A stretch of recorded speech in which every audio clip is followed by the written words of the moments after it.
As you venture out into this new American frontier, some of your fellow survivors may not be neighborly. Part 2. El número dos. Yes, I'm already exhausted. It's a different day for us, and we're exhausted. I'm already exhausted. We haven't even started recording yet. Hey, welcome everybody back to the Rage Select E3 podcasts for E3. This is part 2. I don't want to say day 2 because we technically did day 2 a little bit yesterday. Yeah, because we did it out of order. What was it? I just got to say before we start that having one kind of disappointing E3 conference on Sunday or on Saturday was a real kind of a fart to the beginning to E3. It was just like, hey, there's one conference, it's the biggest video game show of the year, and it's the most lackluster show of the year. Take 2 hours out of your day to come watch nothing, or I don't know.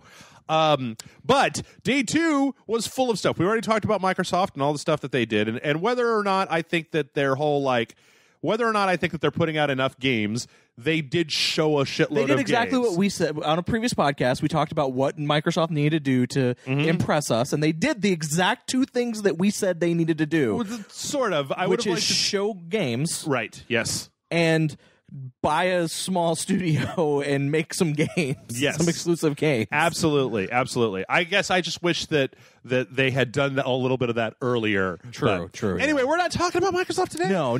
Today we're talking about Bethesda. We're talking about Square Enix, and we're talking about everybody's Devolver favorite. Digital. Devolver Digital. He couldn't wait for me to even say it. No, I'm so excited. Here's the thing. Right. They won E3. They win every E3. Yes. Forever. I understand. They could never have another conference, and next year, I'm still going to say Devolver won. They still won E3. Okay, well, we're going to get to that. We'll get to that. Before that, though, Bethesda, who I have to say, this is year 2? Year 3? Year 3?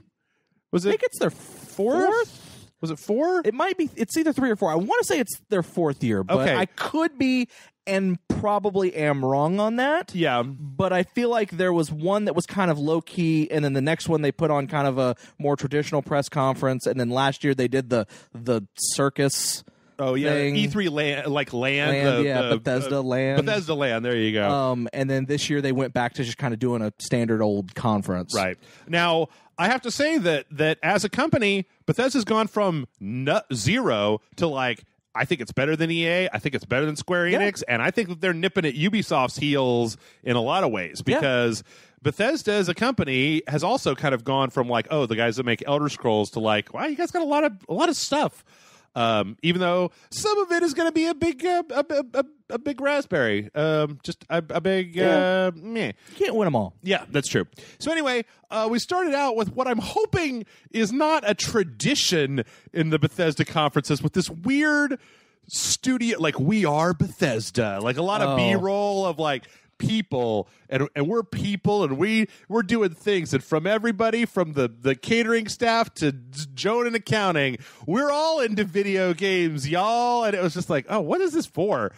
Are you trying to get me to work at Bethesda? Because if you're trying, I want to. Me and a bunch of other people, we would all love to work at Bethesda. Yeah. I don't know what I do, but I don't know. It was to me, it's always just 5 minutes of this to start out with.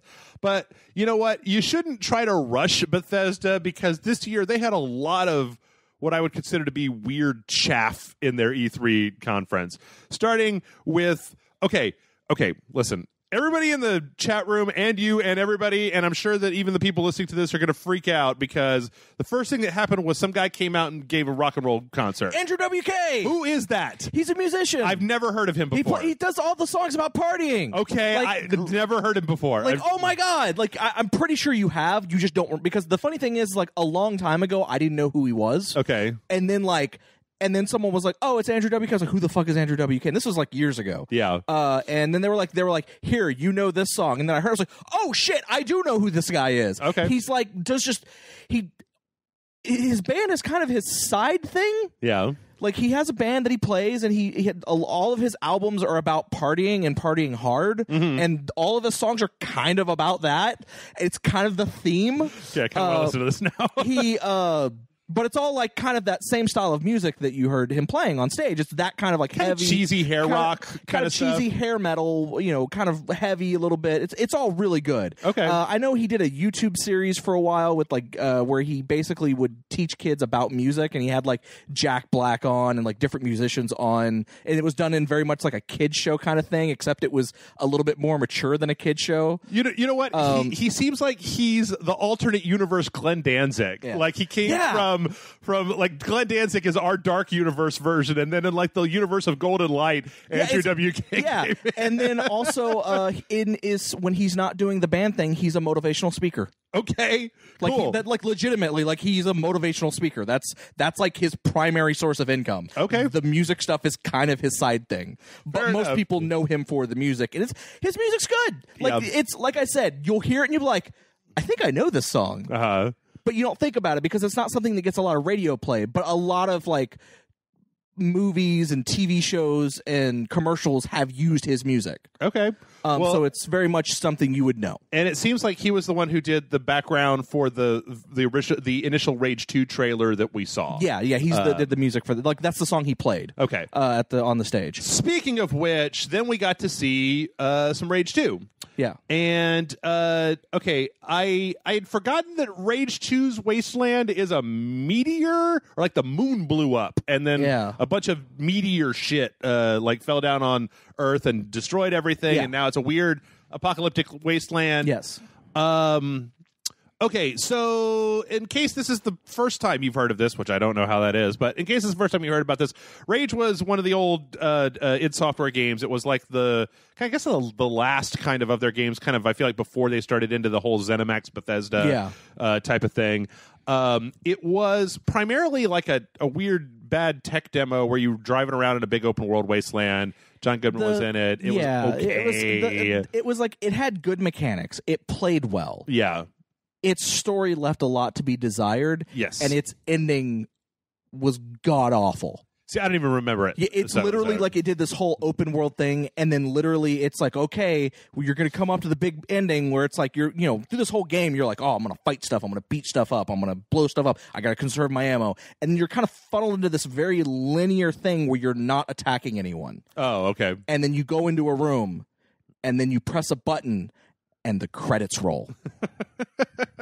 Okay. Like, there's more to it than that. Yeah. But that's equivalently what the ending is. Like, it builds up all this tension. Like, you're expecting to have this one final battle for some reason. Yeah. It never happens. Okay. Well, I can see how that would be disappointing. Now, this trailer, they had a few different things here. They had a kind of a story trailer where your character is the last ranger in this wasteland. You're trying to, like, bring order to the fucking chaotic craziness that is the wasteland. We saw a little bit more of the actual gameplay. I'm a little bit confused with this one because, all right, I was watching it again today, and I was trying to think to myself, all right, Wolfenstein has like a thing where when you look at it, you're like, Wolfenstein, yes. And Doom has a thing where you look at it and you're like, Doom, yes, like Doom. It's about demons and ultraviolence. Wolfenstein, it's about Nazis and this alternate reality. I'm like, Rage, it's this post-apocalyptic wasteland, and I guess it's kind of about cars, about driving, which is a little weird to me because I'm not the biggest fan of driving in video games. Like, I don't... And admittedly, driving was the weakest thing in Rage, the original Rage, which was also disappointing because the multiplayer was all centered around the driving. Right. And when I look at this trailer, like there's a glaive, there's a lot of shooting people, there's like this weird neon aesthetic that happens when you're like overdriving, when you're just like you're getting a big kill streak, you get like bonuses and stuff like that. The thing that's strange to me though is that I think I have to play this game. Like I look at it and there's nothing about looking at it that's exciting to me, but that same thing happened to me with Doom and Wolfenstein. Yeah. Where it was like looking at them wasn't super impressive, but then when I played them, and then when I was watching this trailer, I realized that if I was watching just a gameplay demo of like Bulletstorm, it might look kind of just pedestrian without actually playing. Interesting that you should say that. Okay. Because every reviewer who has come out, or every like journalist who has gotten to play this game on the show floor at E3 and posted their thoughts on it went, it's one part Borderlands, one part Quake or Doom. It's one part Doom. Right. And a third part of Bulletstorm. Okay. And it's like those 3 games somehow made a love child, and it is Rage 2. Okay. Which again, like I don't want it I don't want to sound I don't want it to sound like I'm saying that this game looks bad. It just I can't really tell from looking at it what the thing is, right? Like Doom, when we were watching videos of Doom and they were just showing all those glory kills, and it was like, okay, it's one of these games that has this like big kill animation. But what they didn't ever explain it on their stage show that like that's how you get back ammo and the way that ties into the actual shooting mechanics. So it's entirely possible that there's like a whole shitload of stuff under the hood of this that's going to be fantastic, and I'm just not seeing it, right? It looks good. Yeah, no, it looks good. They basically the reason apparently they went with Avalanche Studios to help. Like apparently this is not a 100% Avalanche Studios development. Like there are people from ID Software, from id, and also people from Avalanche who conjunctionally worked on this. And mostly what Avalanche did was the driving stuff. Okay, because of Mad Max. Well, yeah, because of Mad Max, and just because, again, the driving stuff was the worst thing in the original Rage because it doesn't know how to do driving. Right. So, but they also added some other stuff to it into the engine and kind of helped with that. So it was kind of more of a conjunction thing of both of them working together to make this crazy thing. I really want to know more about the glaive. Like they haven't talked very much about that, but it looks like the thing that could be a very interesting departure. All in all, though, so far the new id Software hasn't done me wrong. Like Wolfenstein 2 was maybe like I liked it, maybe not quite as much as the first one, and not as much as Doom, but. You know what? They haven't done anything that I would call bad. I wouldn't call any of the games they put out bad. No, they were also something I also want to bring up. Yeah. The in this trailer, it kind of does this little parody thing where it talks about this is a real collector's edition, by the way. Yep. And it comes with the talking head. Yes. Andrew WK does the voice of the creature on that. Ruckus that the Crusher. Yeah. That's actually voiced by Andrew WK. It is a little strange that we do have a collector's edition commercial essentially in the middle of this trailer, but it doesn't last for very long. I thought it was funny. I also was expecting it to not be a real thing. Yeah. Because they didn't really, outside of telling you what the price point is, they didn't really like kind of make it seem like a real thing. It was just kind of seemed like a joke. Yeah. And then like, no, it's totally a real thing. So, yeah, I don't know. I'm interested in checking it out eventually. Like I do kind of like the part at the end where it's like you're calling down this big ship, and then there's like I also like the fact that there are powers in this game, which is something that I feel like both Doom and Wolfenstein did not have, which could set it very much apart. It's also interesting because in the first game, the powers, like the way you get powers in this game, were less used to give you powers in the first game because you didn't really have powers in the first game. Right. They were used to revive you if you died. Oh, okay. So it was basically that was how you revived if you had enough of these nano crystal things. Right. Whereas I think Avalanche is also, like it said that Avalanche came up with the idea of making it so that you get kind of like superpowers. You know, it's like if what this is Doom and Just Cause, like a level of insanity that Just Cause has mixed with the level of insanity that Doom has, but also in this big open world Borderlands looking place. Like that's cool. I'm cool with that. Yeah, like, no, I'm down for it. It's just that I feel like it doesn't exactly have the wowiest trailer of all time. I can understand that. But yeah, I'm excited for this, and I do like the fact that before what's his name, the guy who's the head of Bethesda, who came out and talked before. Todd Howard. Todd Howard, when he came out and he was like, and as you may have heard about from our partners, the other guy, yeah, not Todd Howard, but he was like, as you may have heard from our partners over at Walmart Canada, right? Yep. And their exclusive reveal of our game. I like the fact that they've kind of poked fun at that a little bit. Mm-hmm. And there's actually a lot of that at Bethesda's. Like a lot of those little poking fun at little things. Yeah. Which I thought was kind of funny. But I do feel like that reveal kind of... It would have been okay. Let's all imagine a world where they came out and they brought out Andrew WK to do that thing, and then they immediately transitioned into, and here's what this is for: is Rage 2. Yeah. With all this music in the trailer and the badassery, it would have been better. It would have been better if we hadn't have known ahead of time. Yeah. I'll tell you what would have been fine even if we knew about it ahead of time. Hey, guess what? Elder Scrolls Legends is still a thing. And, I felt like in the chat room when they were doing this, somebody was like, why are they even talking about this? I'm like, I bet you this makes them a shitload of money. Oh, it probably does. And here's the thing: Elder Scrolls Legends is actually pretty damn good. It's pretty good. Like I legitimately played it on my tablet until I got to the paywall and went, well, I'm done. Yeah. And it's coming for Switch, Xbox One, and PS4 and PC, I believe, because it's currently just a mobile game. Yeah, I think it's just iOS right now. And then wait, it's on PC because we did a video. Yeah, for it. yeah, it's on PC and iOS. But it's coming to the PS4 and the Xbox One. I think it's interesting. The story parts of Elder Scrolls Legend were actually pretty cool. Yeah, no, that's literally all I played was just the story-driven part, and then I got to the paywall, and I was like, well, I'm done. Yeah. Because there is a point where it goes, okay, if you want the rest of the story, you need to pay for it. Yeah. And I don't mind that. I was like, I don't like this card game enough to do that. But it was fun for what I played. I'm done. Also, Elder Scrolls Online is bringing. They talked a little bit about Somerset. Of course, they came out just did that fluffy thing where they're just like, "Oh, 11 million players all online." Again, people were like, "Why is this still a game?" And I'm sure that it still makes them hella fucking money. Yeah, because a lot of these things they don't like. Elder Scrolls Legends, you probably have like 2 developers working on that and like 3 QA guys, and then everybody who buys a $5 pack basically just like I've seen this model happen before. Same with Elder Scrolls Online, and they're also putting out a Black Murkmire story DLC update at some point, which I don't know enough about Elder Scrolls to know whether that's cool. Maybe that's where the lizard people is where the Argonians hang out or something. I don't know anything about it. Okay, good. Well, I'm glad to know that we're both in the dark because this is not an important part. What is important is motherfucking Doom. Yeah.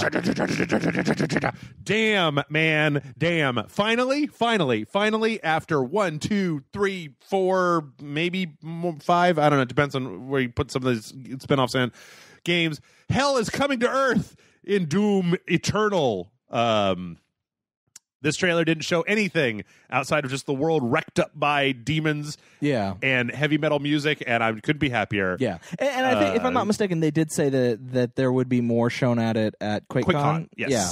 So we'll actually probably get like footage of like actual gameplay. Which I fucking hate because they were showing Doom at QuakeCon like 3 years before it came out. Yeah. I'm like, show it at E3. I know you've got a whole convention, but like, show Quake. I don't care about Quake. Show Quake because nobody reports on QuakeCon, or like if they don't release a trailer, I don't know. Well, the problem is that a lot of the stuff at QuakeCon is no cameras. Right. So if you're seeing anything from QuakeCon and you didn't go, it's probably someone snuck a camera into the room and they shouldn't have been recording it. Yeah.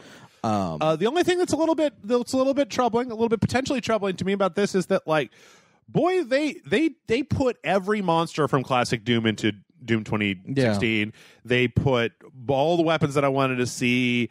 Like, where do they go from here? I mean, like, I trust the team that put upside down pentagrams like inside of the audio file. If you look at it under a visualizer, right? Like if you look at the waveform, they hid in the distortion like satanic imagery in there.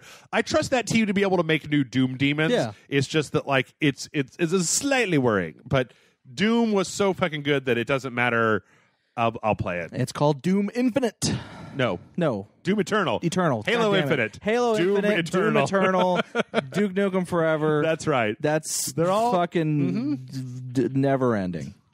Did you play Doom? I don't know if I ever picked your brain about Doom. Yeah, I like Doom. Okay. That was good. All right.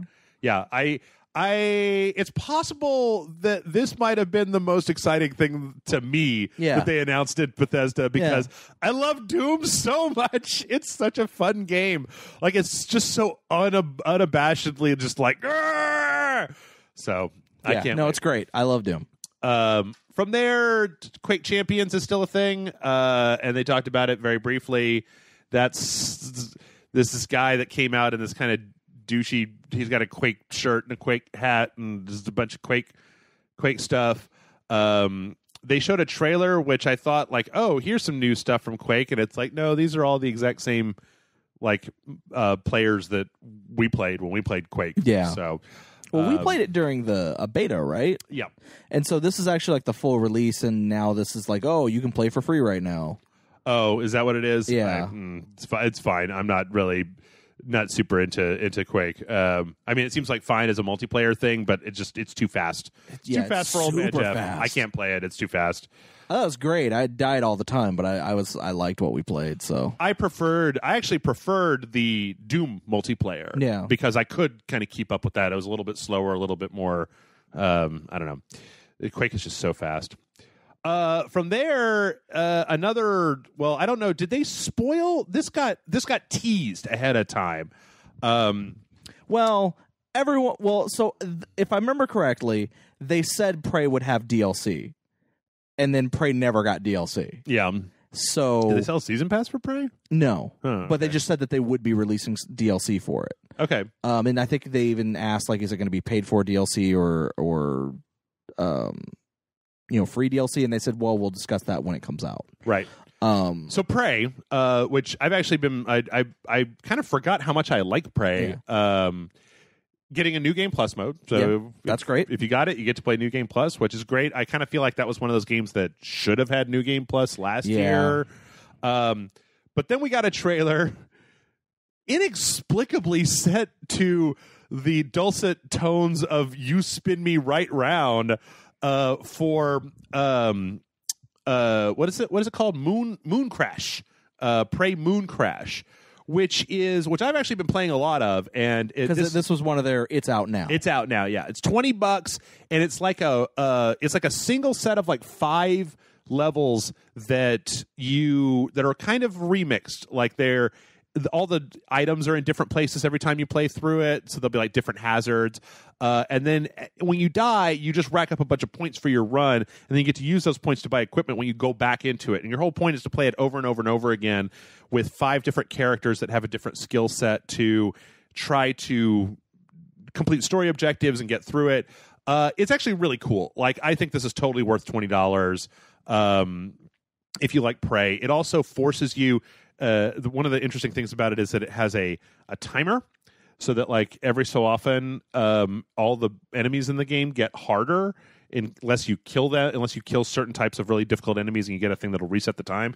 So like, it's hard to play this game like in Prey. I spent a lot of time hiding and a lot of time sneaking. That ain't a lot of. You can't play this game that way, but. It's really cool, and I can't wait to kind of see what happens because of the story for Prey, the idea that you're kind of going into this VR simulation over and over again, and then there's some parts that are outside. By the time that you see this, there should be a dojo up for it. Oh, okay. Amanda and I recorded a dojo for it. It's really cool. Did you ever play Prey? I did. I borrowed it from you for... Oh, that's right. You were a little bit... I feel like you wanted the Mimic stuff to be more front and center... I feel like when we talked about it, that you were like, I felt like they really dropped the ball on having the Mimic stuff give you the sense of paranoia, and how very early on they just kind of dropped those Mimics in favor of bigger enemies that are just all around. But I don't know. I liked it. It's pretty cool, and it was one of the few really groovy. I think Bethesda did the most, and it's out today. Things at E3 this year.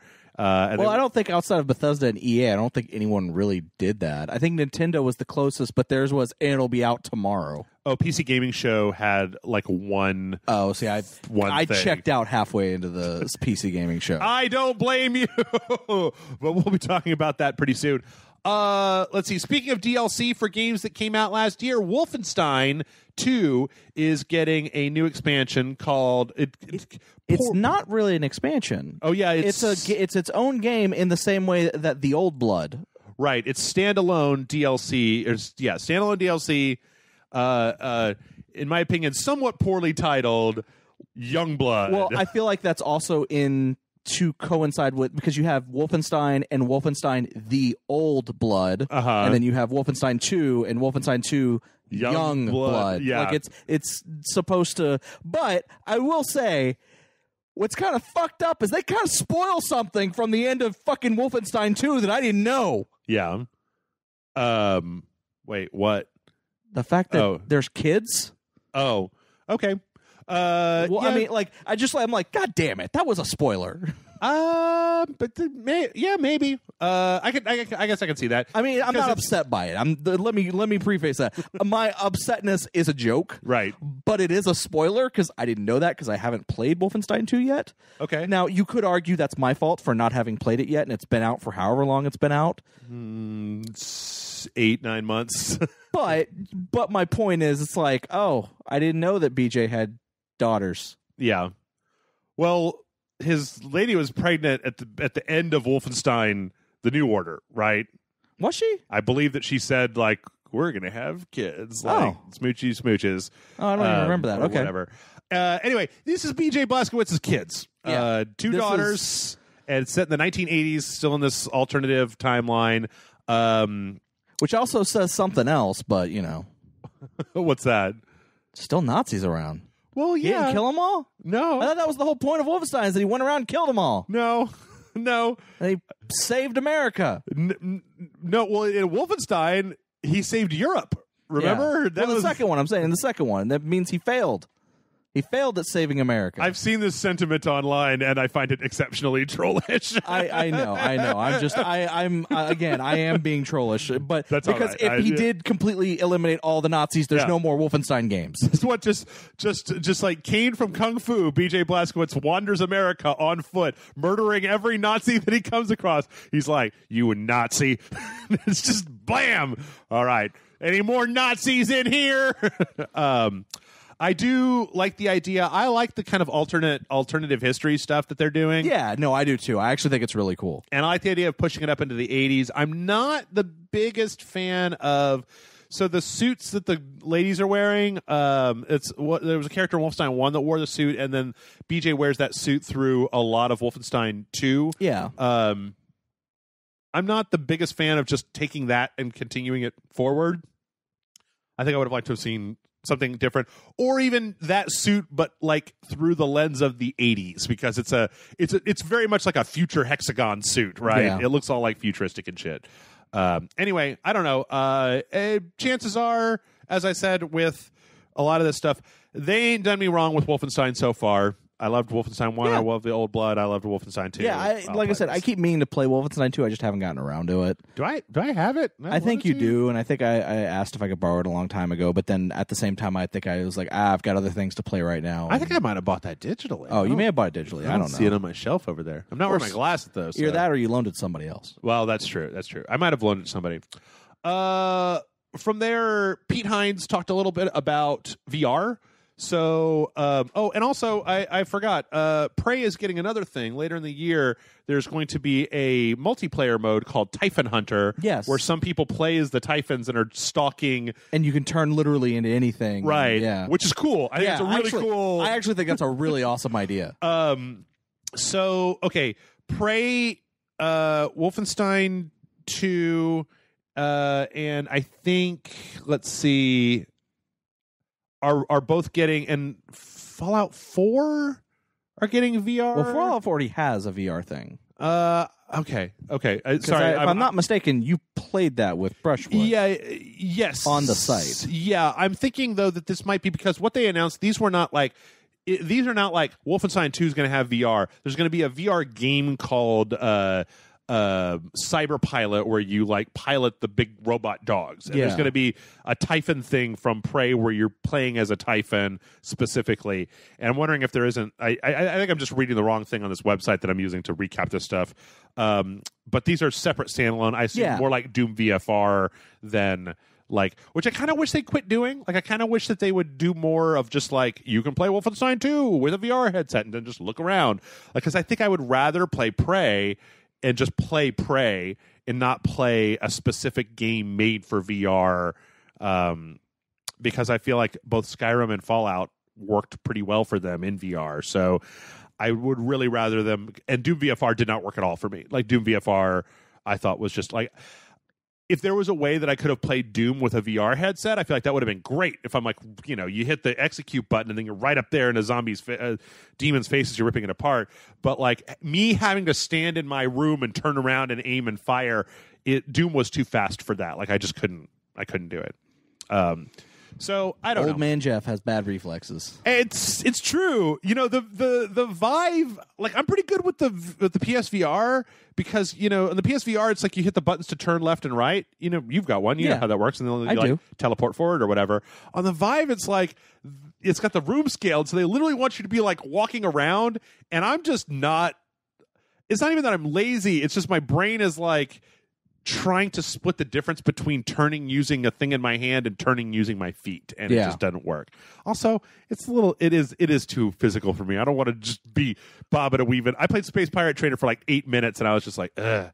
But I am glad that Beat Saber is coming to PSVR. Yeah, I really want to play that. Anyway, but to waste the time here because we finally got Todd Howard out, and we finally got a chance to talk about the thing that's on everybody's lips, Skyrim Special Edition on the Alexa. Yes, because it's on everything else, and it's a real thing. Right. That's what I love about it. It's totally a real thing. Yeah. And they did this whole hilarious commercial with Jordan Peele, and his wife. Yeah. And Skyrim. Eat all the cheese. Right. I just love that. Eat all the cheese, honey. You know what your doctor said. Oh.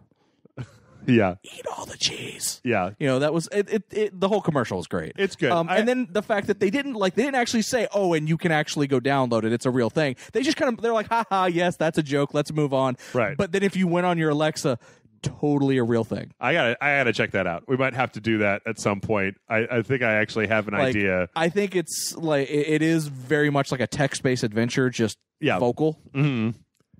Yeah, I have a plan for something that I want to do, but I don't know if I'm going to be able to do it this week with every single E3 thing going on. Anyway, so now let's actually talk about Fallout 76. So Fallout 76, they showed the trailer that we mentioned yesterday at Microsoft, except that it had narration. It was slightly longer. What's the whole thing that it's like the vault was created as like a... It's like just keeping American. So they knew that the whole idea behind this was that they knew nuclear war was going to happen. They knew it was going to happen. Like it was inevitable. So they put a bunch of people in the vault, and this was actually a control vault where they weren't going to fuck with it or anything. They was just it was to serve the actual purpose of the vaults. And then 25 years after the bombs had dropped, they would come out and reclaim the world. Yeah. So this is before all of the other Fallout games. This is a prequel to all the Fallout games. So, you know, we definitely saw like the power armor, and it is set in Virginia. Yeah. So let's get to it. This is an MMO. It's an online game. Yeah. I think I personally feel like this is motherfucking MMO. Like probably. Well, it's interesting in how they're doing it because, And just so, in case people are wondering where I'm getting some of this information that may not have been mentioned in the conference, because I'm blanking on what was mentioned in the conference and what was mentioned in this other thing. No Clip, the documentary, YouTube documentary series, done by Danny O'Dwyer. Basically, after the conference, they released their like 45-minute long behind the making of Fallout 76 video, where you get a lot of information about what's going to go on in the game, how the game came about, what's, you know, like what actually you do and what the reason for those decisions were and everything. Apparently, this originally was pitched as the idea for a multiplayer mode in Fallout 4. That they scrapped early on because they didn't have time to work on it, and they couldn't figure out how to make multiplayer work with the engine that they have. Okay. But then after they were done, they kept like going, we should really do that. So then they hired some guys here in Austin, who are like MMO veterans, worked on every MMO that's ever been built here in Austin. And then those guys looked at the code and then basically figured out a way to make it work online. Yeah. Okay, so what you essentially have here is a third-person online shooter / MMO where you're going to team up with people to essentially reclaim the wasteland. There's going to be building. You're going to have building settlements, like teaming up with people, and then like robbing other people. I mean, the closest thing that kind of comes to mind is something like DayZ with maybe like building and more persistence. kind of reminds me in the. I mean, yeah, there are monsters in it because this is right after the nuclear fallout, so there's mutations that, and if people want to know why aren't those mutations around in the later games, because they died out. Right. It's because they weren't a strong mutation and they died out. And a lot of the monsters are based on the lore and whatever and fauna. the myths of Virginia, right? Like the various mythical creatures and stuff like that. Yeah. And there are no quests in the game.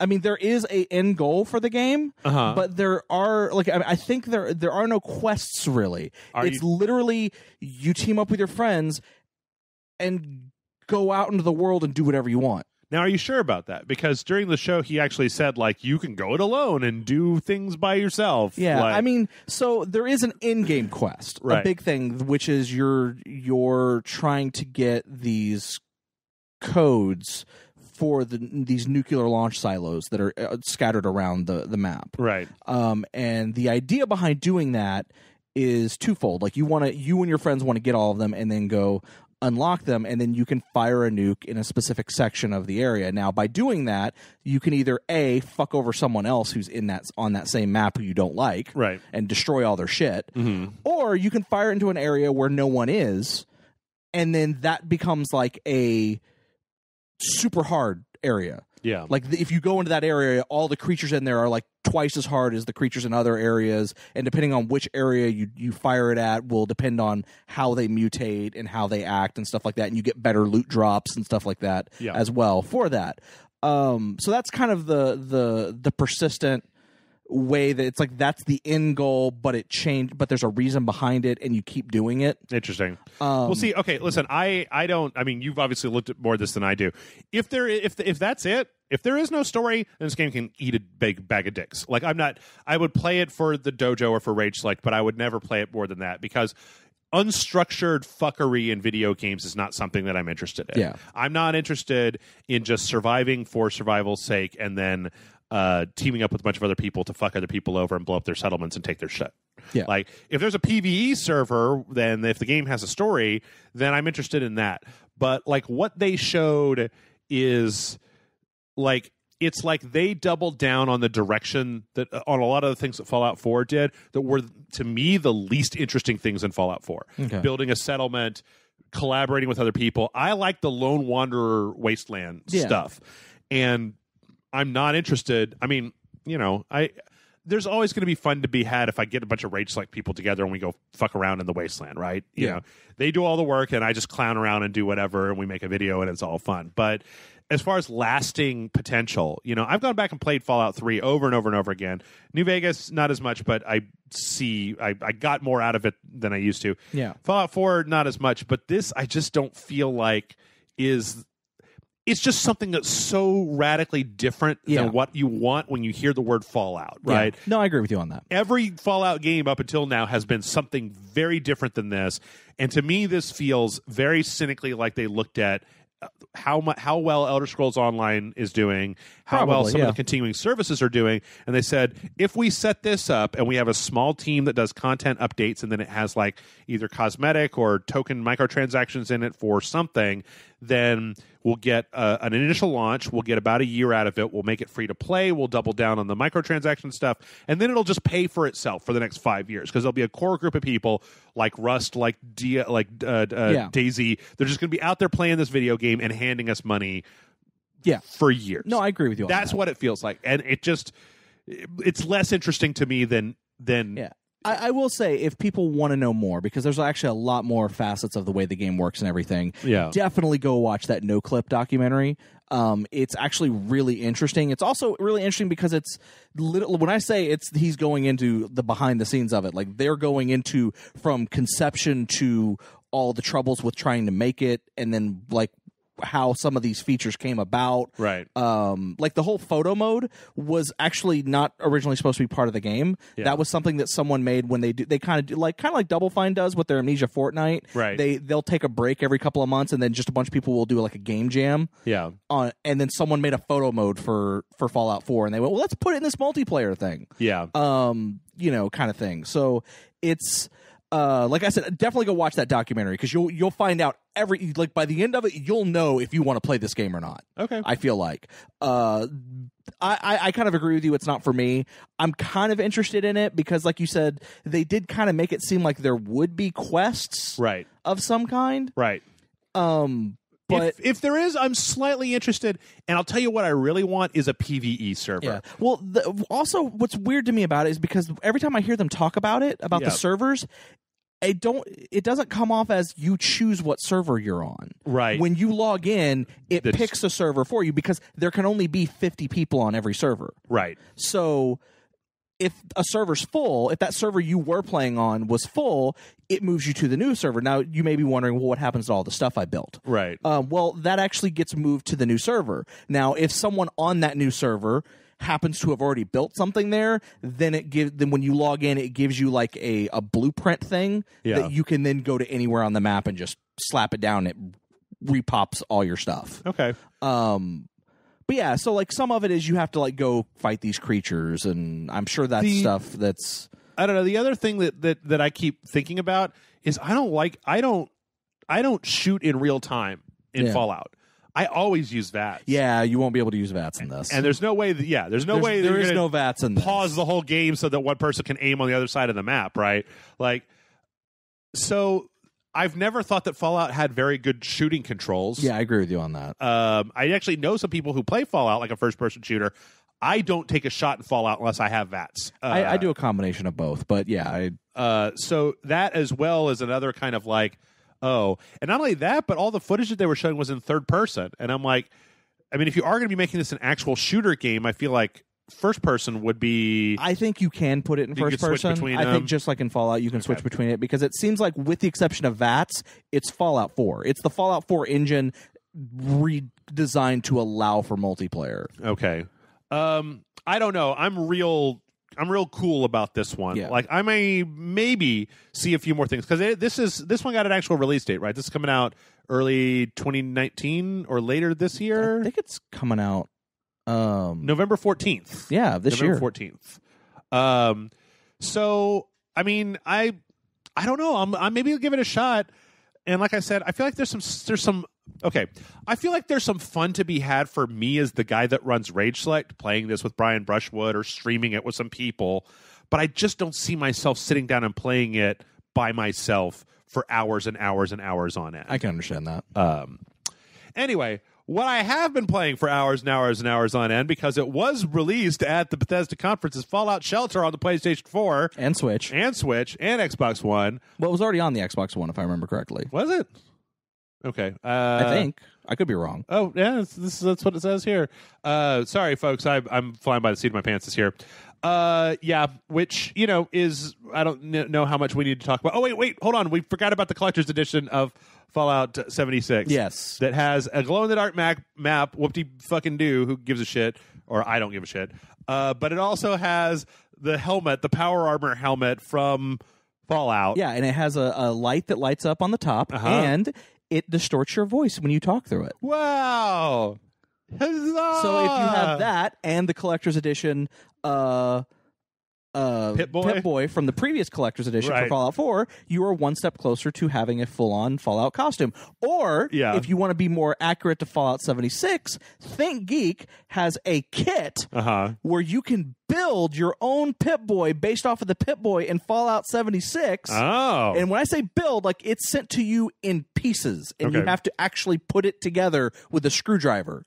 So yeah, I was interested in the Pip-Boy, but they sold out so fucking fast. Yeah, and I'm like, I'm not willing to fight for that Pip-Boy. No. I don't like if I go to like ThinkGeek, like the store, because we have one in a mall here. Yeah.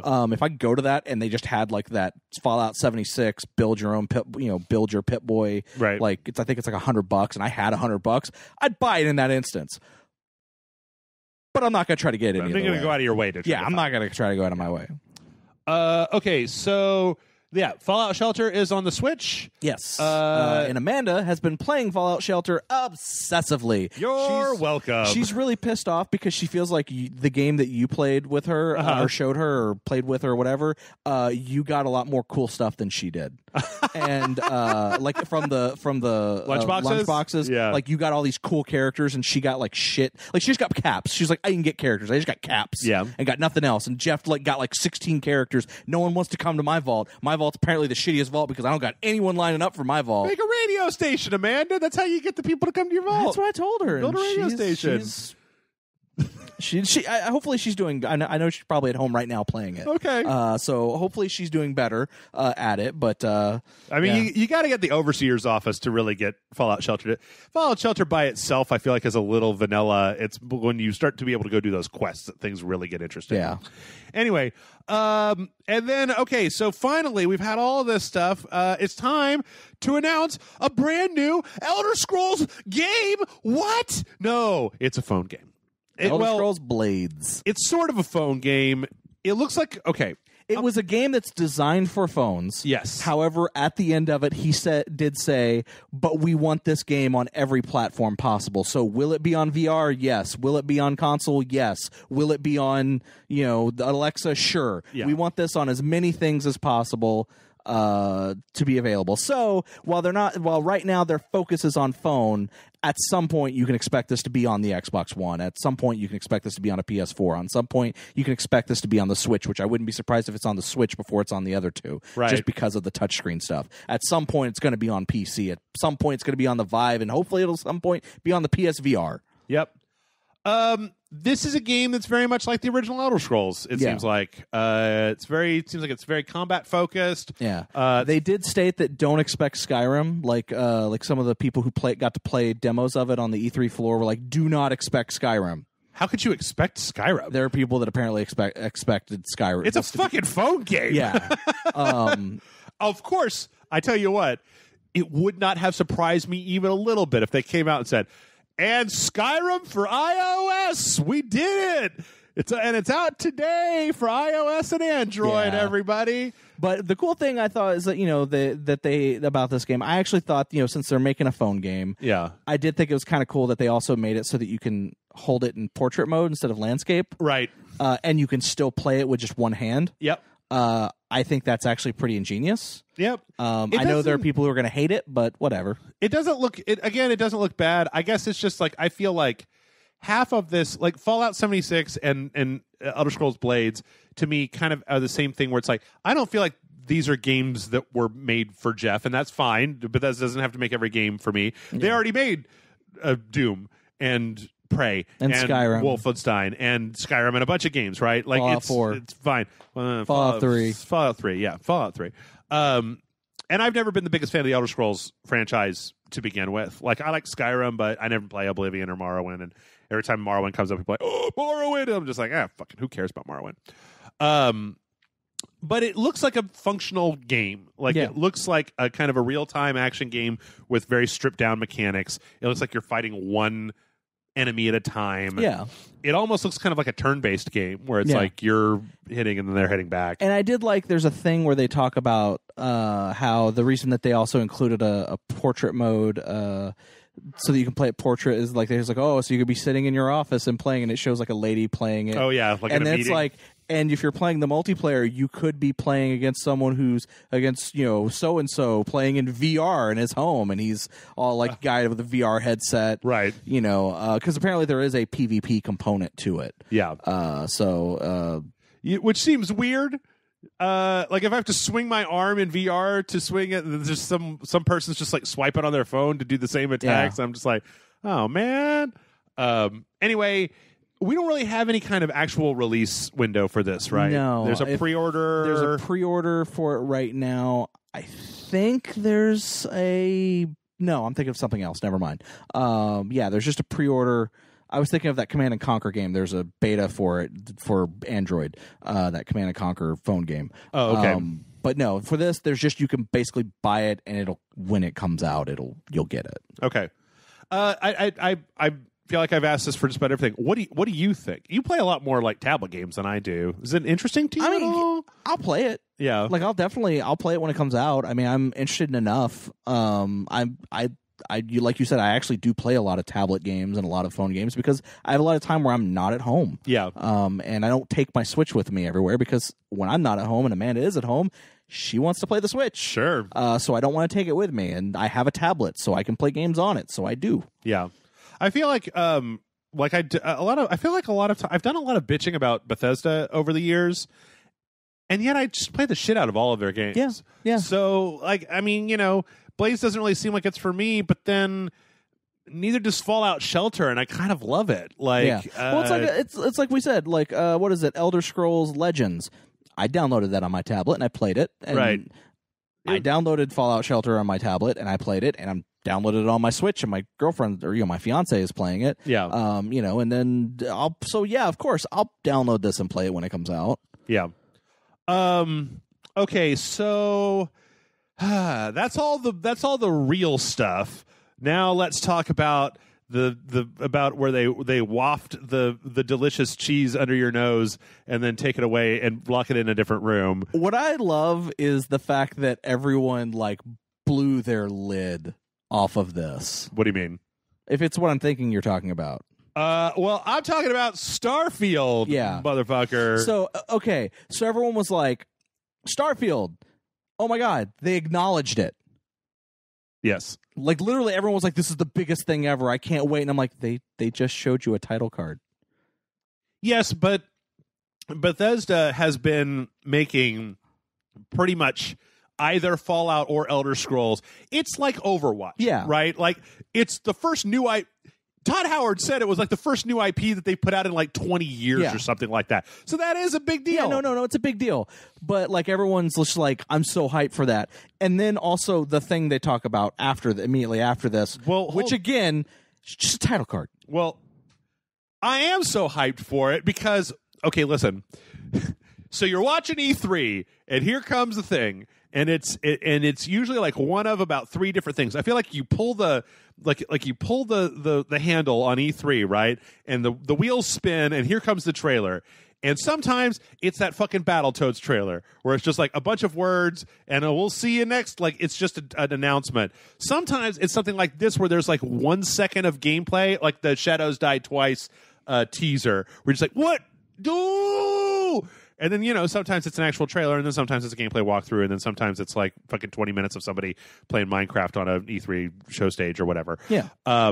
This style, I'd almost rather have just had a logo than any amount of graphics or any amount of like teasing that there's a thing, because I was like, ooh, what's this? I'm so interested and curious. Show me anything. Show me what one ship looks like. Show me the side of a person's power armor, or like a foot, or like an alien vista with one lizard on it. But it's like they just showed a planet, and there was some talking, and then it's boom, Starfield. And I was like, now I will say one thing I did like about Starfield, or the idea of Starfield. And again, I'm going back to that No Clip documentary that was brought up when they asked about it. And so apparently before they got the license to Fallout, they decided they wanted to do something other than Elder Scrolls. Okay. They wanted to do something new. And Todd Howard submitted 2 proposals: a new sci-fi thing and a apocalyptic survival wasteland game. And then in parentheses it said, it's just Fallout 4, but we don't own that license, parentheses. Right. Like literally that's all the design doc said. It's just Fallout, but we don't own that we'll just franchise. Make our own. And then the head of the company went to him and went, do you want us to get Fallout? And he's like, well, if we could, but I mean, there's no way we're going to ever get Fallout. And then like a year passed, and they're like, we got Fallout. Yeah. Have a nice day. Which I actually find that really funny, because Fallout is exactly that. Yeah. Original Fallout was supposed to be GURPS, was supposed to be the RPG system GURPS, but Steve Jackson here in Austin fucked around with Interplay too much, and they were finally just like, fuck you, we'll make our own fucking game. So they got Fallout, and then the other idea got put aside. And then when got put aside, and all the ideas for it got kind of put in a folder and left alone. And then now they're like, okay, let's make our own another new IP. They're like, well, hey, here's this sci-fi thing. Yeah, I in the words of Starship Troopers, I would like to know more. As would we all. And last, but certainly not least, I know that everybody, all of the fans of the Elder Scrolls franchise have been, when is there going to be new Elder Scrolls? When is there going to be new Elder Scrolls? It's like Elder Scrolls Online, like not that. And like Elder Scrolls Blades, like not that. Like a full-on fucking Elder Scrolls game. And, well, you still have no idea when, but you do know now that such a thing exists. Elder Scrolls 6 has been at least announced with no. So what date, I love about this is this is the equivalent of Nintendo last year going Metroid Prime 4, right? Which is we're telling you what it is, right? But we're not telling you anything.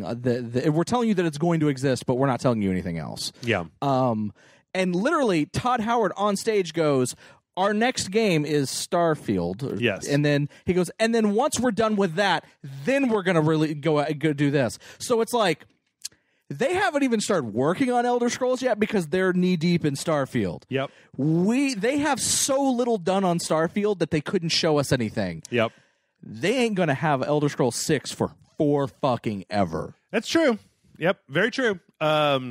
I kind of wish that they hadn't have done either one of those. I kind of wish that they would have ended on Fallout 76 and just been donezo. Yeah. Because the problem with hype like this is that it like if you start your hype train too early, then the hype gets so high by the time the game finally comes out that sometimes it can be detrimental to people even enjoying the game because they've been waiting and anticipating for so fucking long that if it's not literally the greatest game of all time, like if it's 3 years until Starfield comes out, like I expect to be seeing at least gameplay of Starfield at next year's E3 with a release date of 2020.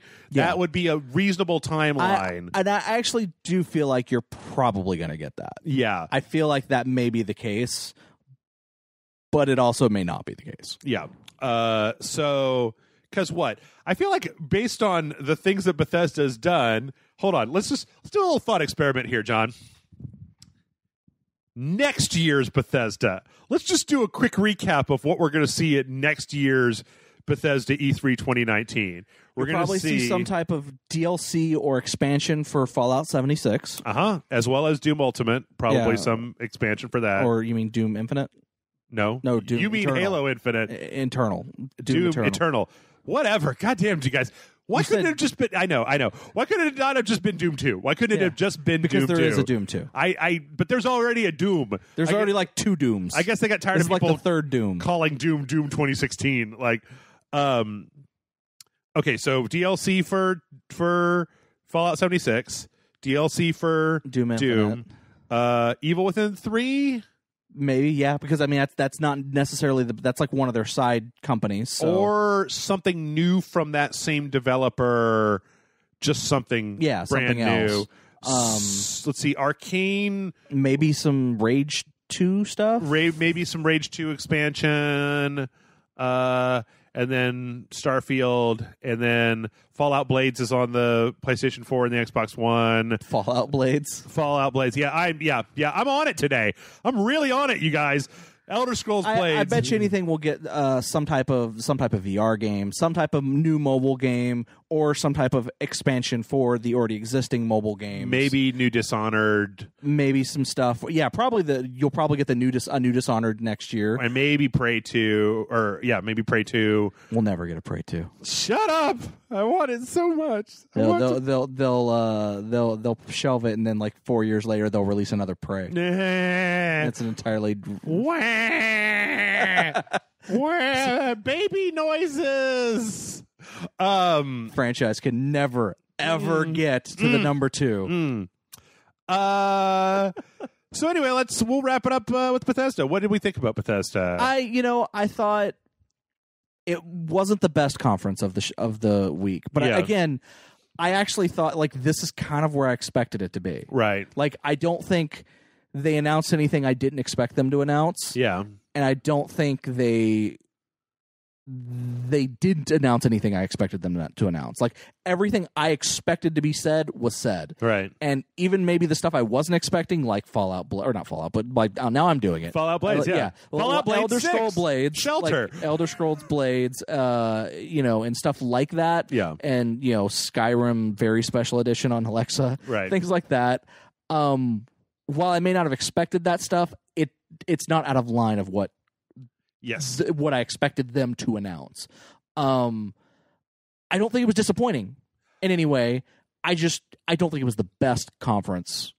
I think that the way that they set it up kind of messed it up a little bit for me, because it ended on Fallout 76, which the more I watched of it, the more I was just like, I don't know about this.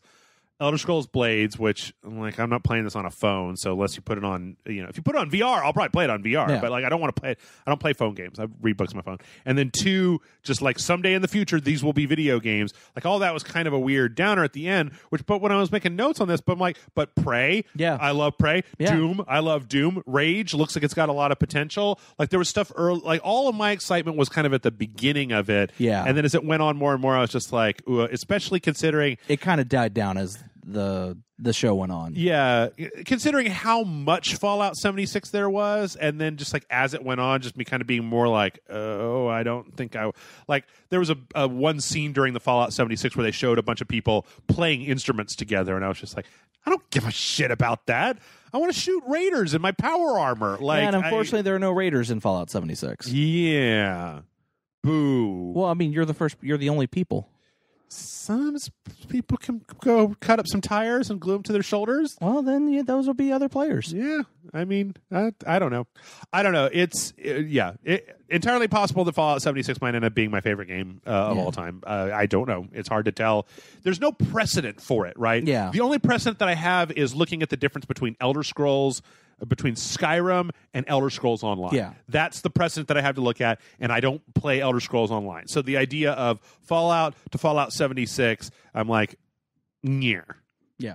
But yeah, like I said, I don't think it was anything super disappointing. Like, I feel like some people kind of did come out of it like there were like 2 people, like, and it's kind of like this for every press conference, I feel like, where there were the people who were like, oh my god, did you see they said they were working on Elder Scrolls 6. They actually acknowledged the existence of Starfield. Yeah. Because previously, if you would ask them about Starfield, they'd be like, what are you talking about?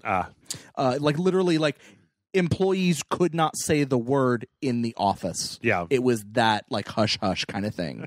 Like, people actually got, like, reprimanded just for mentioning it. Boo. Kind of thing, from what I've heard. Yeah.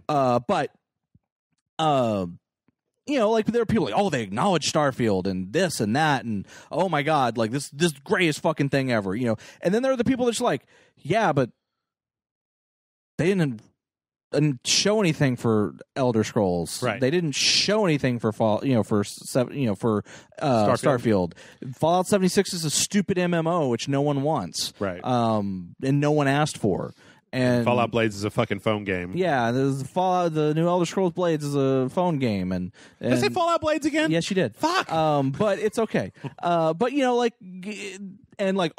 2. Rage was an okay game that wasn't. It's easy to see the calculus that a person could do to go like, what a garbage show. And Doom, while it's cool that we're getting a new Doom, they didn't show us anything. They told us to wait till QuakeCon. Right.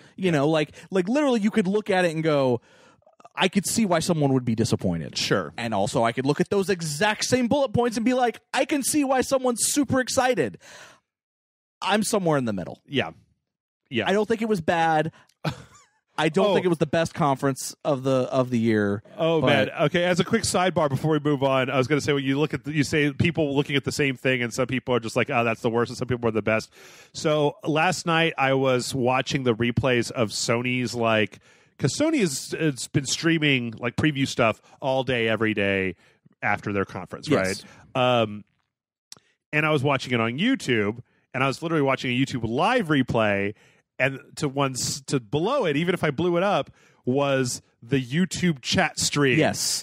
And I was about to just lose faith in all humanity. I understand where supervillains come from, because it was like, there was a large contingent of people, because Microsoft wasn't streaming anything, that were essentially Xbox fans in the PlayStation E3 stream as just like shit station is fucking stupid, and then just like your crap box X doesn't even have any games, blah blah blah.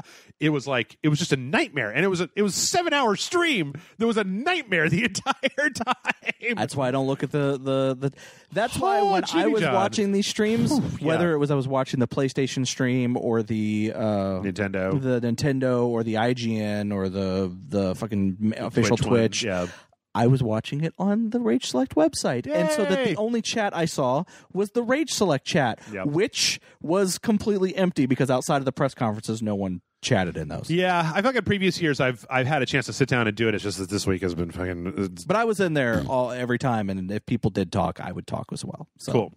Well, then you must have been able to talk to some people during the Square Enix press conference. How's that for a motherfucking segue? I only got one this entire thing. It's not like a podcast where I got to come up with one every fucking 5 minutes. Yeah, everyone said, what was the point of this press conference? Yeah, that's a good question. Well, okay, here's like literally that was like everyone's reaction was like, this was fucking pointless. Yeah, there are a few things, not many. So we start with more Lara. More Lara Croft. More Tomb Raider. Shadow of the Tomb Raider. Don't call her Laura. The internet gets very mad when you call her Laura. She's Lara. Lara Croft. Okay, whatever. She's doing her thing. She's raiding tombs. We're talking a lot about it. It's funny how I realized that this is a little bit more like actual kind of like stealth hunter gameplay stuff in it than a lot of the previously what we've just seen are just montages. The main thing here is that I feel like this is pretty similar. I mean, like the granular minutia of how she's killing people and whatnot, yes. But it's Lara Croft. She's running around. She's killing mercenaries. She's in a jungle. There's tombs. She's raiding them. She's got a bow and arrow. It seems relatively similar to previous entries in the series. So, what are we finding out that we didn't already know at this point? I feel like if you were going to play this game, you're already sold on it. That no amount of showing you the new Tomb Raider is going to make you. Yeah, I mean, if you love the first two, of course you're going to play this one. Yeah. If you didn't play the first two, I don't know why you would play this one. I played the first one and never the second one, so I feel like if I'm going to play this one, I've got to go beat the second one, which is probably something I should have on my to-do list anyway, right after every single other thing. And when we do our inevitable Game of the Year for 2017 podcast, John. Yeah. Anyway, so we started with Tomb Raider, and then from there, I believe that it was Keith David.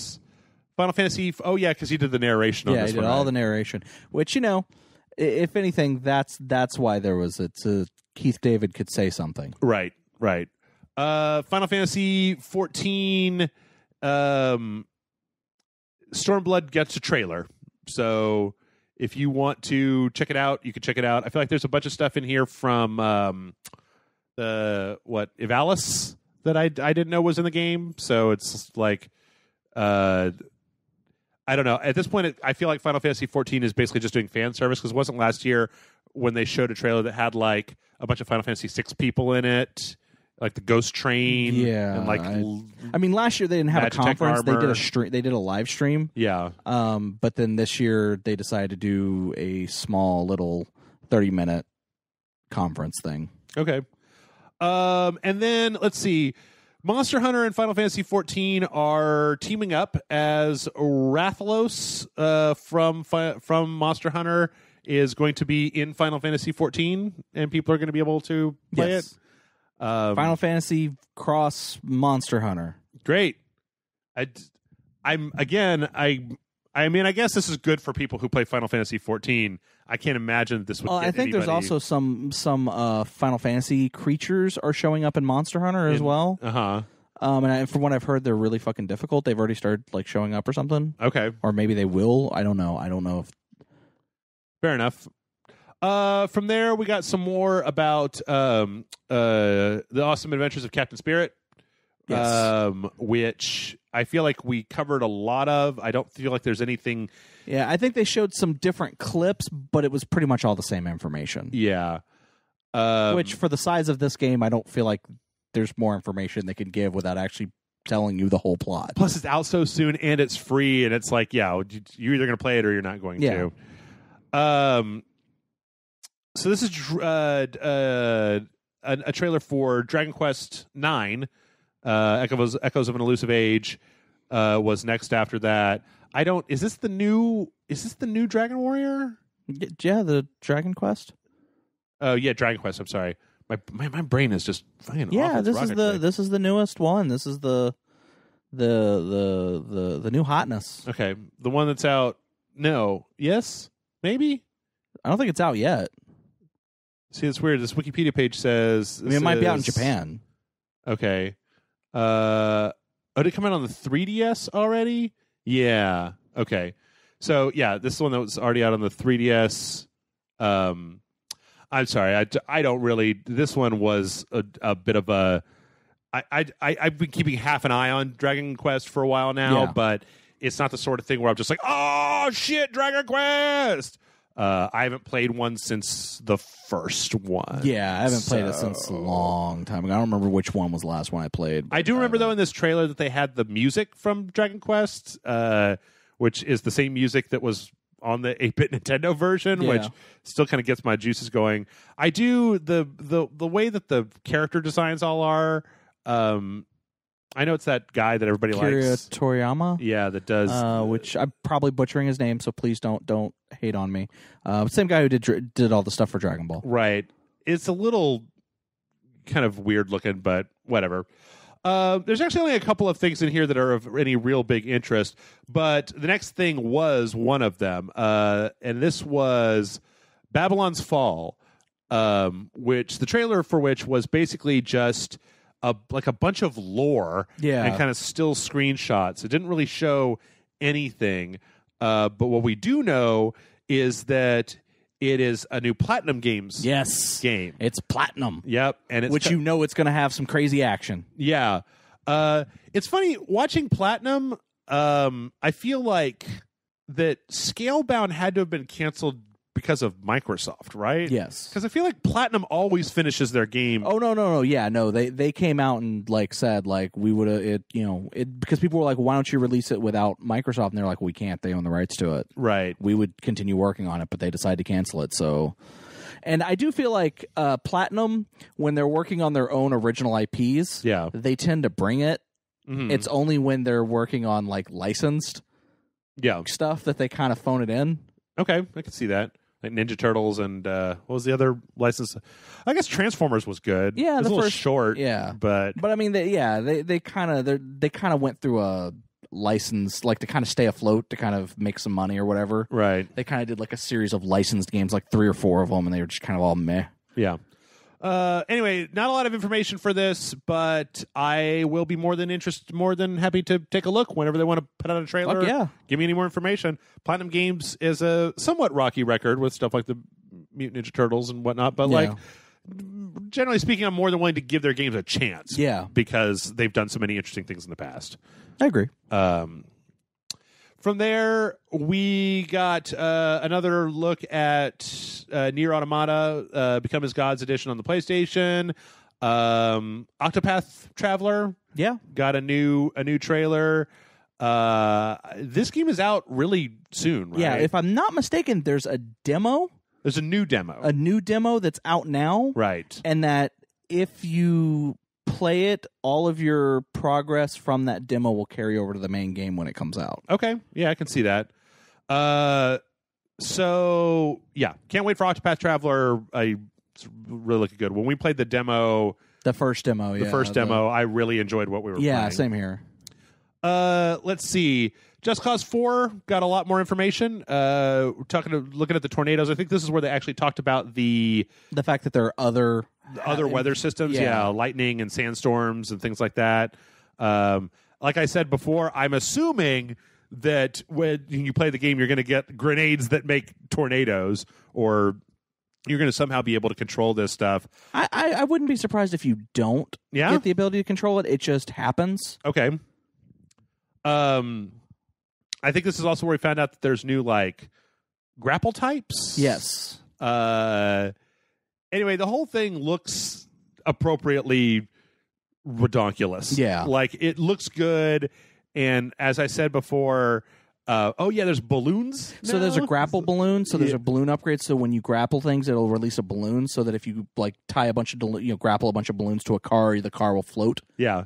So somebody's been watching Breath of the Wild with those little octo balloons. Yeah.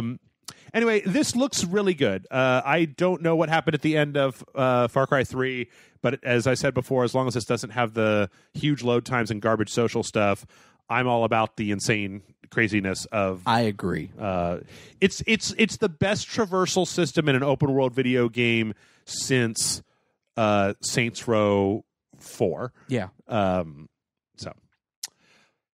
Let's see. After that, we got a live action trailer. This is one of the other things that's actually it's weird because it's part live action, part CGI. Right. Like it's live action and then it changes to CGI and then there's like a fight. Yes. And it's for something called The Quiet Man. Mm-hmm.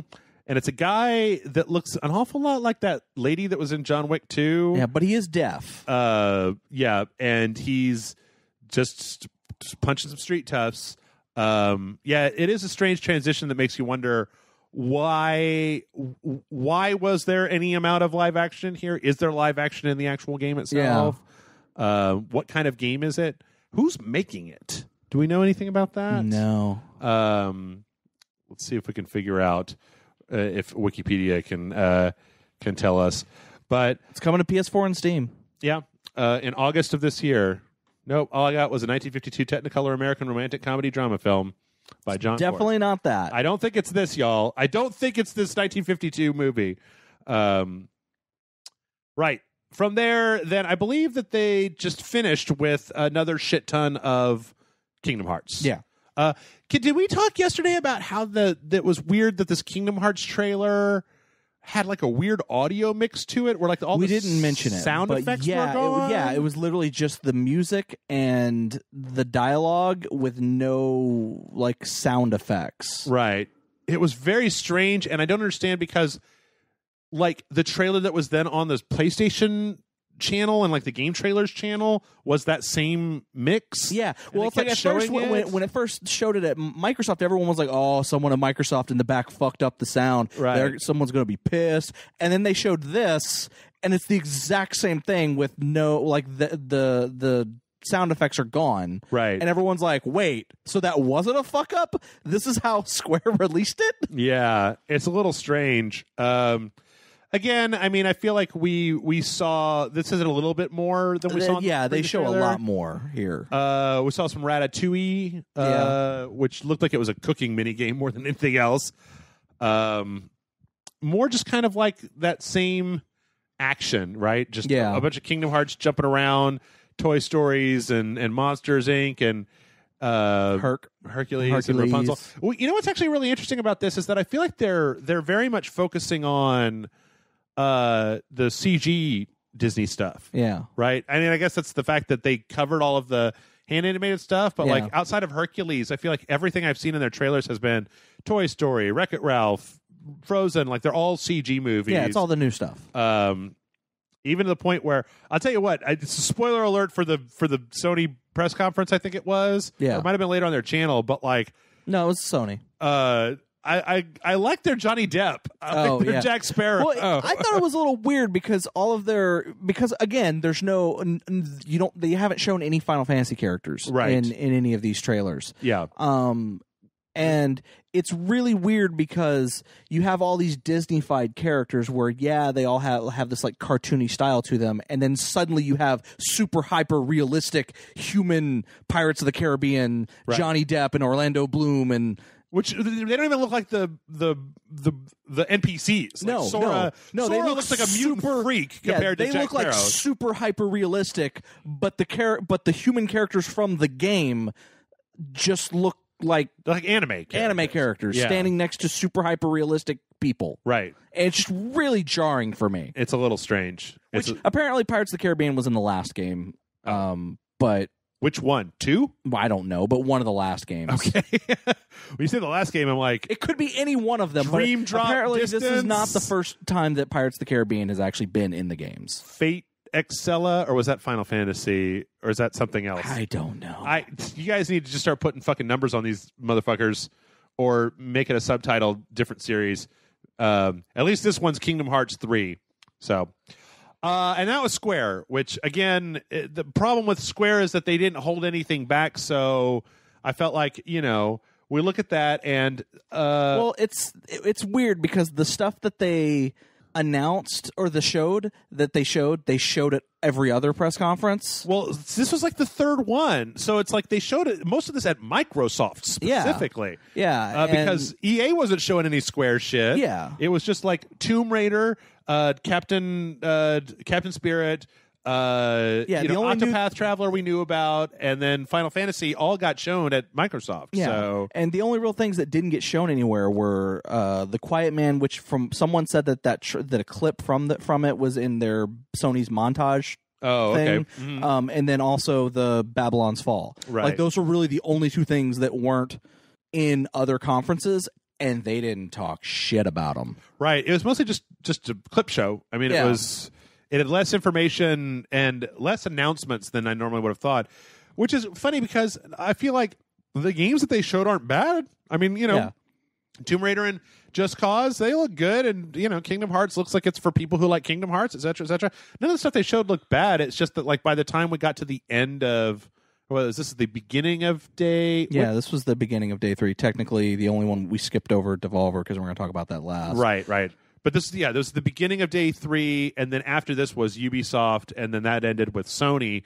And it's like, goddamn, Square, you could not have paid. Like, if they had put this after EA, I almost feel like that would have been better because it just would have been. It would have just been an entire day of pointlessness. Well, no, because before Microsoft, I guess they wouldn't have wanted to do that because they basically been stealing half of the Microsoft show's thunder by doing it then, because a lot of this stuff was in the Microsoft show. It's just, I don't know.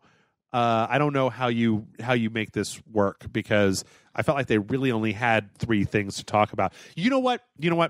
It should have been like the Nintendo conference. They should have started out and they should have announced they should have just talked really quickly about all that stuff that I just said about Tomb Raider and Captain Underpants, and then they should have shown the trailers. They should have shown the trailers that they showed, and Just Cause 4 showed the trailers that they showed for A Quiet Man and the Babylon's Fall, and then had like a 40-minute stage show of Kingdom Hearts 3. It's obviously finished enough that you could have done that. It would have been really a big thing for the fans if they had done like Smash and shown a lot, or even the amount that they showed for like Fallout 76, where they had like 8 different vignettes with the developer out there being like, later in the game you'll get to go to Ratatouille Land, and there's a whole cooking mini game. Check it out, and then we'll see 5 minutes of cooking mini game, and it's like, here's Jack Sparrow World, and it's like if they had done that, they could have really done a deeper dive into the thing that everybody really wants to see, or how they could have done that for Tomb Raider or Octopath or any of those things. But I kind of get the feeling that for as far along as they may or may not be on Kingdom Hearts 3, they really don't want to show anybody anything.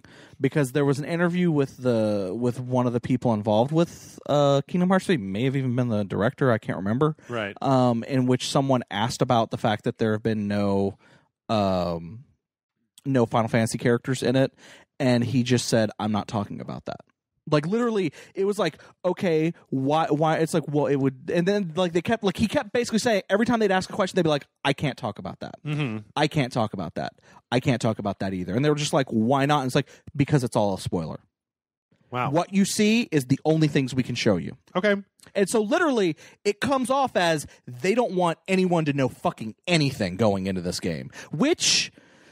But I mean, sort of, but we've also had trailers for this game that have been 3 minutes of just hitting things and sparkles come out and doing breaks or whatever. I know, and I'm not saying that like as in like in their defense they're saying that everything. I'm saying like it just feels like for whatever fucking reason, Square is like, don't show them fucking anything. Right. The people who will buy Kingdom Hearts are already going to buy it. Yeah. We don't need to show them jack shit.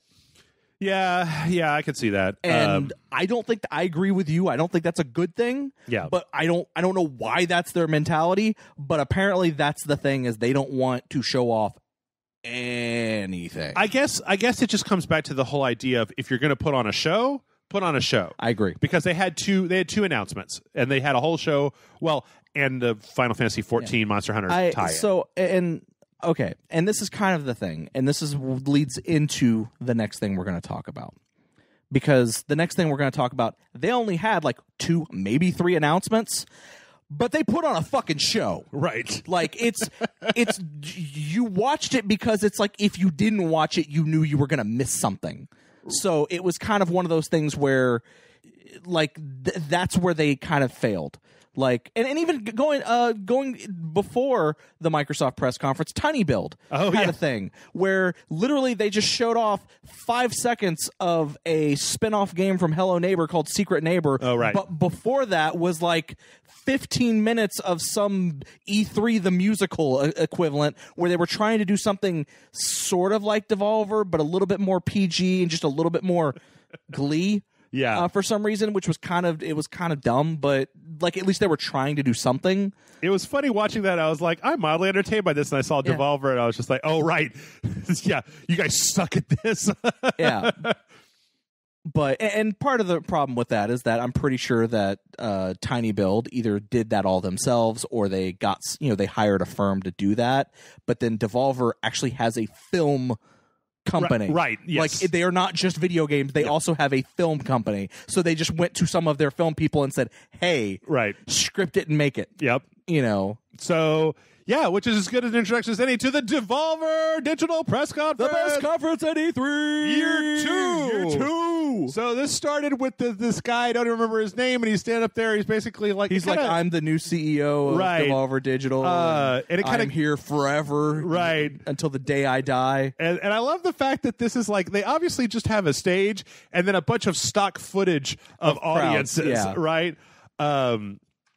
And then while he's talking, and they keep cutting back, and then that fucking lady from last year comes up and breaks his fucking neck. Nina Struthers? I don't remember. She's awesome. She's love her, amazing. And she's everything great. about her is amazing. You know what would be the greatest coup of all time if next year at the Microsoft show, fucking what's his face comes out?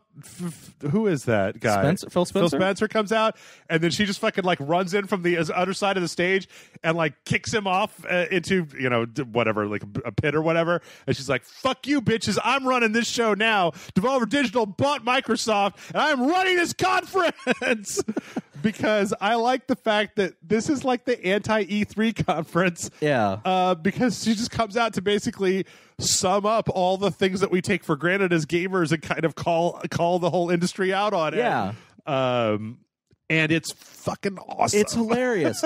They at one point, because I don't know in what order you want to go, if you just want to talk about it or whatnot. We'll talk about the games in order, I guess. But one of the things that they do that I thought was really funny is they kind of poke fun at the whole loot boxes and cryptocurrency thing that's been going on, and they introduced the loot box coin, the Devolver Digital loot box coin, which is available on our website right now. You won't know, and so much it's a box that can't be opened, so you have no idea how much it's worth. And how much are you going to pay for it? Well, the price of it will change every hour with no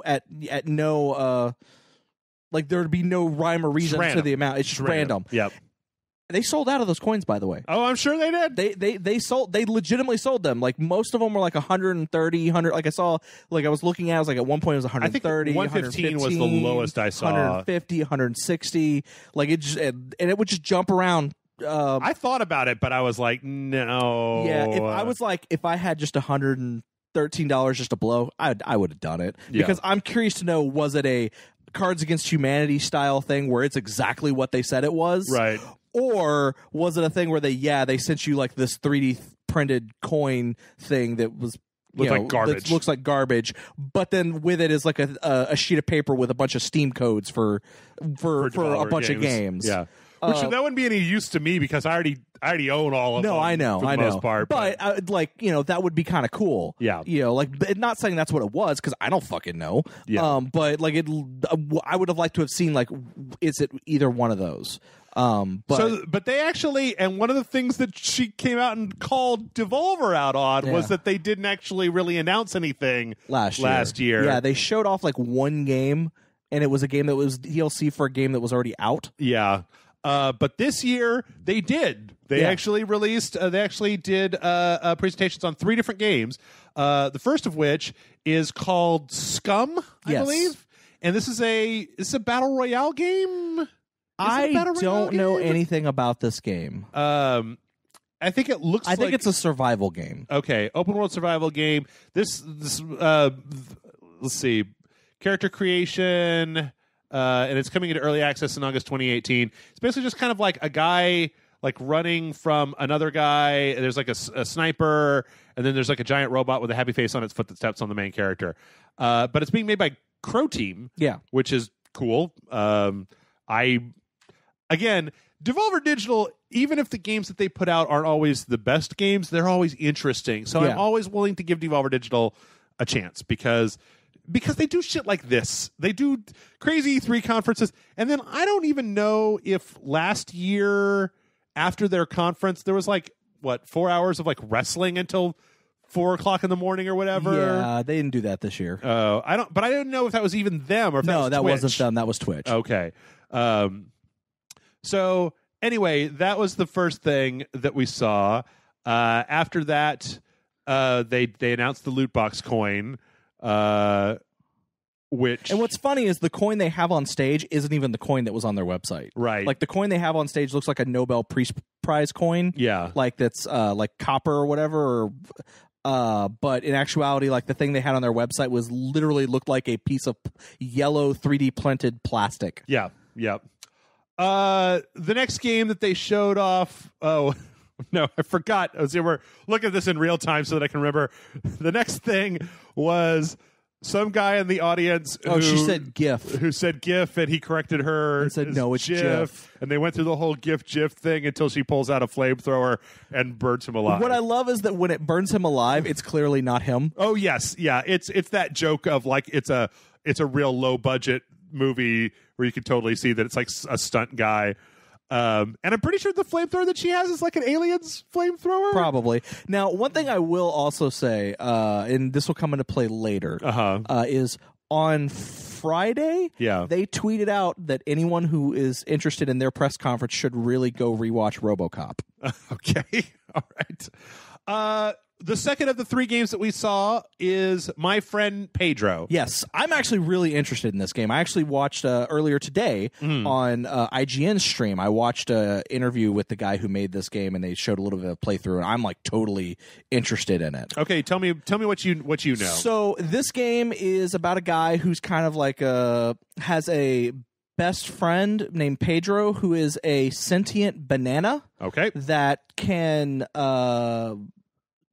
merge with the guy's head. Okay. And it gives him the ability to slow down time. Okay. Which is what you're seeing here. And it tells him that he must go murder all these like bad people. Okay. So that's what these levels are, as you're going through and just murdering and doing like these cool flips and spins. It seems like okay, go on. Yeah. There's two, like he has 2 guns. He's dual wielding 2 guns. Right. And you actually control each gun individually. Okay, that's what I was thinking it looked like. Yeah. Because there's a weird kind of jankiness to the movement. Yeah. Like a floatiness, right? He's like spinning and sliding around in a way that isn't exactly like, you can tell that there's something with the controls here that's not like a regular side-scrolling shooter, right? Correct. Yeah, like there is a little bit, and I like the fact that you can also like kick items. Like there's a frying pan, which apparently beta testers have nicknamed, like given names to the frying pan. Right. Most of them give it the name Peter, because Peter Pan. Okay. And they try to basically, when it first comes up, they try to keep it with them throughout the entire level, even though it's not meant for that. Right. Which they thought was really funny, so that they allow people to do that if they want. Okay. But like you can ricochet bullets off of things. Yeah. Like so you can like kick a frying pan up in the air and then shoot straight up, and then it'll make the bullets angle just curve or angle, whatever, so that they can actually hit the people that are above you on a platform. Yeah. And it looks really cool. It's very stylish. Also, at one point, he gets on a skateboard. Yep. There's also, at one point, we just saw he jumps off of a ledge and then through a basketball hoop. It looks like one of those games that's made just very much for fun and mayhem. Apparently, it was also only made by one dude. Okay, I could see that. And I am all like, I like everything about this. Like, I just thought it was like so cool. Yeah. And also, he did say one of his big inspirations for this game was the movie Equilibrium. Okay. Which you could totally see that as well. Yeah. Because, Gun Fu and Gun Kata and all that. But there's also like boss levels that are a little bit different than the normal levels. Okay. Like one of them, you can see a small clip of it in this trailer where basically he's riding on a motorcycle and you're basically doing flips using the motorcycle at other people driving at you in cars and other motorcycles. Okay. But you can cause the motorcycle to do flips and shit in the air. It looks really cool. This is one of those Devolver games. It's not supposed to come out until sometime next year. Right. That's all they're saying is sometime in 2019. But this was actually the more interesting, the more I learned about it, the more I'm interested in this. Well, it seems like the most fully featured. Well, we'll get to that in a minute. And it's also coming out on PC and Switch. Yes. So yeah, that looks really, really, really fun. I encourage anybody who may be listening to this who doesn't, was like, oh, that doesn't sound very fun. Go watch the trailer. Go watch the trailer, and you'll see exactly what it is that we're talking about. Let's see. From there, I think that we had one last announcement. Oh, first, Jeffrey, who is apparently the host's son, they announced a new console. Yeah, it was like the Devolver Digital Classic. Right. Or Devolver Digital Entertainment Classic. Yeah, and he's like, this is just a Dreamcast. Painted. Painted. And he's like, and it has a burned copy of, I think it's a burned copy of Metal Wolf Chaos in it. Or it has like a blank CD with the words Metal Wolf Chaos written on it. Right. And then the lady that's like the assistant kind of comes at him with this. And starts beating the shit out of him with a baton. Yeah. At which point, the strangest thing in the world happened, where Devolver Digital announced that they're re-releasing on the PC the From Software game. PC, PS4, Xbox, and Switch. Okay, on everything, Metal Wolf Chaos. Yeah. XD. Yeah. Is like, is this the one where you're the president? Yes, you are the president of the United States. The vice president has overthrown you. Okay. In the government, and you've basically you get in a mech called Metal Wolf. Okay. And you basically are fighting through the army and the military to get your country back. Okay. Because it turns out the vice president is evil. Okay. This is I've known tertiarily about this game. Same here. But I've never really seen it. Yeah. It was originally only released in Japan on the original OG Xbox. Yeah. The only way you could play it is if you imported it and also got a Japanese Xbox. It would not play in an American version of the console. Okay. But I feel like kind of appropriate now. Yep. It's stupid, but well, okay. So it's that actually brings up something really interesting that I want to talk about before we wrap it up here. This is the first year where From Software hasn't had there was the Bloodborne year, but From Software is weird this year. Their new game is being published by Activision. They got to deal with Devolver to put out this old Xbox game, and they showed a trailer for their PSVR game finally, which looks very strange. And it's like, this year is very much a departure for From Software, and I'm liking the fact that they're going in a bunch of different directions at the same time. Yeah.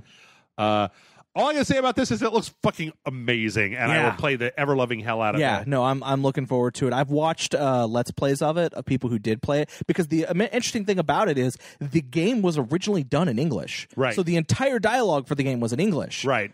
But it never got released anywhere other than Japan. Which, when this was going on, I was basically saying in chat, if this is one of those and it comes out today things, this is our new sequential. We're going to be playing this right now. Yeah, I would actually be saying, can I play this instead of Matt as a sequential with you? But no offense to Matt. Yeah. But I also like the fact that the website for it is mechamericagreatagain.com. Yep. I think that's hilarious. Yep.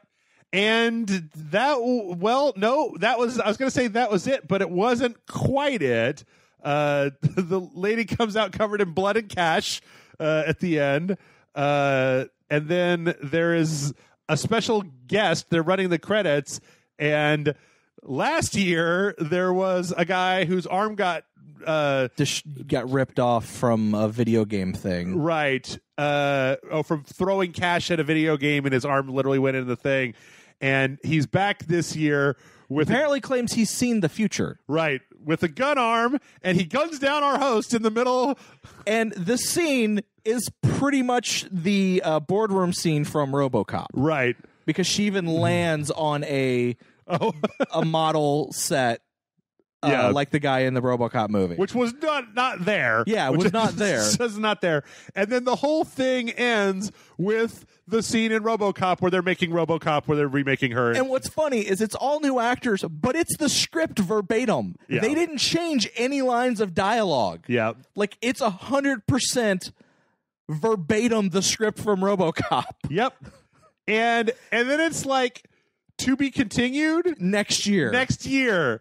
So, okay, like, look, y'all, E3 is for video games, but it's also kind of a big entertainment thing, and like, this is brilliant. Yeah. Because it's literally a narrative being told through E3 press conferences. Like, I really, really, really hope that whenever they decide to stop doing these, or when they get enough of them made, they release it. Put them on a Blu-ray. Yeah, just a Blu-ray of the Devolver Digital E3 press conference collection, and then you can just watch all of them in order. Right. Because fuck, that would be hilariously awesome. Yeah. And that was Devolver Digital, obviously, as John said, the best one. Well, it's like, with the exception of the Scum thing, which I kind of know what it is, but I'm just not interested in it. Yeah. Everything they showed interested me. Yeah. Well, they showed 3 things, so they had a pretty good 2 out of 3, pretty good success rate. Yeah. But that is part 2 of E3. Holy shit! Yeah, I know.